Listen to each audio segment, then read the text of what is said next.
इस लेसन में हम ऑब्जेक्ट को मॉडिफाई करने के लिए जो बेसिक कॉपी और मूव और उसको कैसे सिलेक्ट करते हैं उसके बारे में जानेंगे।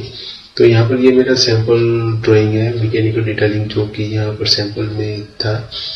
तो यहाँ पर सबसे पहले हम किसी को कैसे सिलेक्ट करते हैं और कॉपी और मूव करते हैं उसके बारे में देखेंगे। तो यहाँ पर सबसे पहले मूव कमांड है और उसके नीचे कॉपी कमांड है, ठीक है।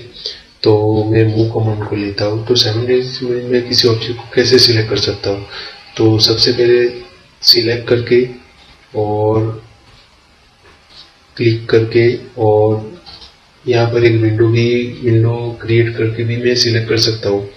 जैसे कि मुझे अगर 1 को सिलेक्ट करना है तो मैं यहाँ से लेफ्ट से राइट तक स्क्वायर बनाऊंगा तो मेरा वो 1 सिलेक्ट होगा।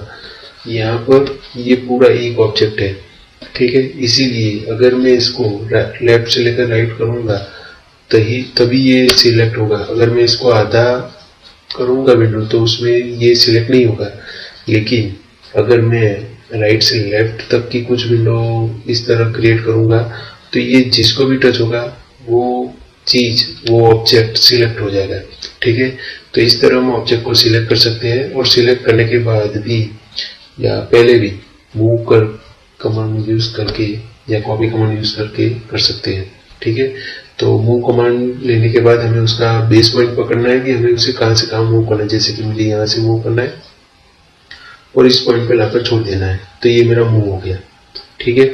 और उसी तरह कॉपी कमांड है। कॉपी कमांड को भी हम इसी तरह सिलेक्ट कर सकते हैं। इस साइड से नहीं होगा, अगर पूरा करना है तो ऐसे करना होगा, ठीक है। और अगर मुझे लग रहा है कि मैंने सिलेक्ट नहीं करना था तो मैं इसको शिफ्ट प्रेस करके जब टच करूंगा तो ये अनसिलेक्ट हो जाएगा। सेम वे जैसे अगर मैंने इस तरह सिलेक्ट किया है तो मैं ऐसे ही इसको अनसिलेक्ट भी कर सकता हूँ, ठीक है। अब मैं राइट टू लेफ्ट वाली विंडो से इसको सिलेक्ट कर रहा हूँ और फिर मैं राइट क्लिक किया, स्पेस प्रेस करूंगा। उसके बाद उसका सेंटर पॉइंट है जो भी मुझे जहां से इसको मूव करना है उसको सिलेक्ट करूंगा और यहाँ पर लाकर रख दूंगा, ठीक है। तो ये कॉपी हो जाएगा और ये मल्टीपल कॉपी स्टार्ट ही रहता है, ठीक है। और उसके अलावा भी यहाँ पर एरे भी दिया गया है। तो अगर हम उसको एरे करना है तो एरे भी कर सकते हैं। फॉर एग्जाम्पल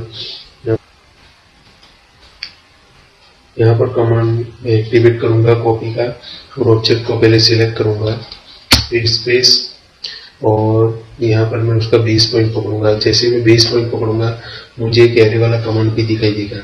यहाँ पर मैं मैन्युअली भी कॉपी कर सकता हूँ इस तरह, लेकिन अगर मैं एरे को सिलेक्ट करूंगा तो मुझे कितने नंबर तक चाहिए, जैसे कि मुझे यहाँ पर 5 नंबर तक चाहिए और कितने डिस्टेंस पे चाहिए। जैसे कि मुझे इतने छोटे से डिस्टेंस पर यहाँ तक चाहिए, जैसा कि यहाँ पर दिखाई दे रहा था कितना था 31 कितना, मैं इसे 30 करता हूँ, ओके। तो इस तरह मेरा एरे कॉपी को भी मैं मल्टीपल एरे के एक्स्ट्रा कमांड से साथ में यूज कर सकता हूँ, ठीक है। फिर मैं उसको एक्सक्रेप करूंगा। तो इस तरह हम कॉपी और मूव को यूज कर सकते हैं।